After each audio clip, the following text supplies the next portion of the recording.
As you know, gas prices have gone through the roof and they'll probably never be cheap again like they used to be. Well, I'm sick and tired of it and decided to do something. In just a minute, I'm going to show you the secret car manufacturers and oil companies don't want you to know. On my quest to double my gas mileage, I installed a scan gauge in my car which plugs into the computer and gives you exact details about mileage and other things. Along with tracking my mileage and keeping my receipts for my fuel, I started tracking my gas mileage. The first thing I did was check my tires and brought them to the proper inflation. Then I decided to pop the trunk and get rid of some excess weight.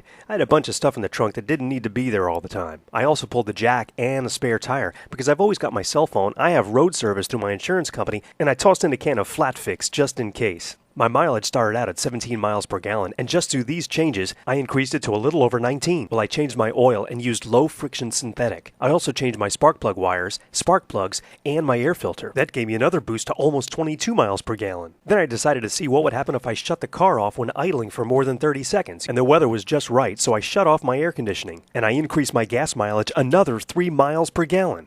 And now here's the secret. I did some research on the internet and found out that pure acetone added to your gas tank in small amounts can actually increase your gas mileage by a pretty large percentage. Now it's important to get pure acetone. You always want to keep acetone away from painted surfaces such as paint on your car, and never allow skin contact with it or breathe it in. Kind of the same rules for gasoline. And it's highly flammable. Acetone aids in the vaporization of gasoline, increasing fuel efficiency, engine longevity, and performance. And after my testing with only 2 ounces in 10 gallons, I increased my gas mileage to 34 miles per gallon. So adding acetone to the things I did earlier doubled my gas mileage. Now you know the secret car manufacturers and oil companies don't want you to know.